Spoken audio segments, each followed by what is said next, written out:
I was sitting on the bench, trying to be alone. People kept looking at me, trying to confront me. I would beg for them to leave me alone, but they would never leave me. Then I heard someone saying, "Excuse me, miss?" I shook my head, as if I thought I was hearing things. I looked down and saw a little girl with a plush toy in her hand. She looked so innocent with those eyes. "Have you seen my mommy?" She was sad. I asked her to sit down, which she did. She put a plush toy onto the bench and sat beside it. I looked at her and those little eyes of hers. She had some kind of sparkles in her eyes. They were enchanting and hypnotizing, but not that aesthetically pleasing to the eye. I asked her where her mother was, but she didn't reply. She just sat there, looking at her plushie. At first I was confused at this, but then she asked me a question in which I couldn't answer. "Why do you want to be alone in your life?" I looked up at the sky and my eyes started to stare on their own. "I want to be alone because the people don't understand me. I am different than them. We don't share the same minds, the same body, the same soul. I want to be alone because people hate me for who I am, for what I am. I want to be a certain someone, but they won't let me. So I'm running away from my destiny, from my fate, from my life." The little girl put her hand on my knee and looked at me with the innocent eyes. "I feel your pain. I ran away from my father, who tried to kill me. He killed my brother. He also killed my mother," she said, while her eyes were still sparkling. "I remember when she first asked me, 'Have you seen my mother?' Then she said that her father killed her mother. I was so confused. Why is she looking for her mom if she's already dead?" Then a couple of kids showed up and took her plushie. They were laughing. I stood upright and angrily said to the kid who was holding the plushie, "Hey, give the little girl a plushie back." The kid smiled. I kept shouting, "Listen to me, kid. I am not going to repeat this again. Return the plushie back." The little girl looked at the kid who was holding her plushie while I was yelling at them. I sighed. "For the last time, give the plushie back." Before I could finish the sentence, thorns started to pop out of the ground, binding the kid. The metallic thorns started to press against the body of that child, and before I knew it, the thorns ripped the kid in half. That's when the kid dropped the plushie to the ground and died. I looked back at the little girl, but she wasn't the same girl. Her eyes, once filled with sparkles, had suddenly darkened and turned black. In her eyes was a burning inferno, as the blood was dripping from it. I freaked out, and suddenly I couldn't feel my feet, and I fell to the ground, whacking my head on the concrete ground. Before I blacked out, I saw 3 other children there, who suffered the same fate as the first kid. The thorns bound them, pressing against them and ripping them to shreds at the end. Then suddenly, after about 20 minutes, I woke screaming. I was lying on a cold concrete ground and blood was dripping from the flesh wound on my head. The girl was standing to my right, holding her plush toy. I looked at the area around me, and there were no signs of the bodies, nor the pools of blood that would accompany them. It felt so scary. I thought I was going to be next, but the girl simply looked at me, kneeling down. Her eyes were locked with mine, as if I was under a trance. "Thank you," she said. I was confused. and then I asked her, "Thank you? Why are you thanking me? I haven't done anything." She then replied with a warm smile, accompanied by the sparkles in her eyes. "Because you tried your best to get the plushie back. I am eternally grateful." Then I asked her in a nervous hand, barely speaking from my flesh wound, "What happened to the kids?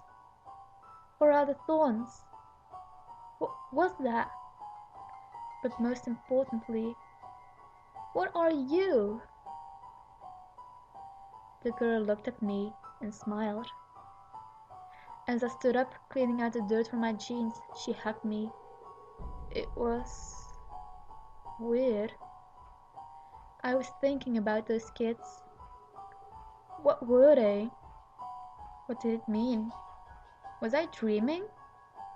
It looked so real. It, it felt so real. And by the looks of it, I'm probably going crazy. Being alone can be dangerous sometimes. Since the girl hadn't had a place to stay, I grabbed her by the hand and said in a calm voice, "You're going home with me. It would be perfect for both of us." Then she continued my sentence. "We won't be alone when we're together now." I smiled and we went home together. Alongside Plushie, she looked at me and said, "Would you like to hold Jeff's hand?" "Sure, why not?" I said. The plushie reminded me of an infamous Jeff the Killer. A cartoony version, I might add. But it was really cute with that smile. As the girl held Jeff's right hand, I held his left hand, while singing Tiny Tim's song Tiptoe Through the Tulips over and over. The song got stuck in my head for ages now. After what seemed like forever, we finally returned to my house. I slowly unlocked the door and we went in, turning on the lights. She stared in awe as she was looking at my living area. I apologized to her for the mess, but she said, "Wow, it looks so cool! I didn't know you were a Jeff fan." It was the truth. I drew some fan art of Jeff the Killer and put them on the walls. In my room, in the living room, in the guest room, even in the hallways. Everywhere were the pictures of Jeff the Killer. Also, to add to the story, there were scarlet papers of fanfiction and other creepypastas I was doing. As it turns out, the creepypastas became a huge hit in the city, and everyone wanted to read my stories. They all paid well for the drawings and the writings. But still, I wanted privacy, because I couldn't work. I was all stressed out. That I was losing inspiration and patience. But back to reality. I asked the girl what her name was, what I should call her, but she said that she didn't have a name. I decided to name her Spark, and being in Serbia myself, in a foreign country like this, translating the word spark means iskra, a feminine name. Also, it was a perfect name for a girl like her. She smiled, and her eyes kept sparkling even more. I asked her, "What would you like to eat?" "Ice cream!" she yelled out. I told her that I do have that, and I asked her, "But shouldn't you first eat something salty? I have some leftover chicken from yesterday. Would you like some?" She yelled out yes. I put some white meat chicken inside the microwave to warm it up, and then I asked her stupidly, "Would Jeff like some chicken?" I was only trying to kid her, but she took it seriously. She asked her plushie whenever it would eat or not, and then I simply said, "I will leave some chicken in the microwave for Jeff. Maybe later he would get hungry and drop by to the kitchen and eat the chicken. What do you think?" She giggled and looked at plushie, This is the microwave, Jeff. There will be chicken for you waiting there, okay? Said the girl. What did he say? I asked her with a smile, while holding a plate of chicken and fresh vegetables. She replied, he said okay. She put the plushie in the chair, but the plushie looked a little weird. I could have sworn the plushie looked at me and smiled. It was getting really weird. I made myself some Nescafe, and while Spark was having ice cream, I looked at the plushie one more time, and suddenly it blinked. It had a wild smile on himself.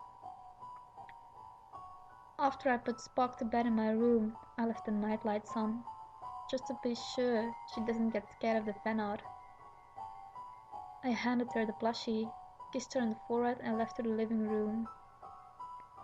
As I was slurping my coffee and looking at some meme-faced music video, I couldn't stop laughing. I laughed like crazy. I best be quiet. I don't want to wake up Spark. Then I had a feeling that someone was watching me. I didn't want to look back since I was too afraid to do so. But out of curiosity, I looked back and was shocked at what I was seeing. A Jeff the Killer plushie was taking the form of the original killer. I was about to panic when he violently pressed me onto the chair I was sitting on. He smiled at me and said, "Where did you put the chicken?" I looked at him with a serious look at my face before saying it aloud, "Are you fucking kidding me?"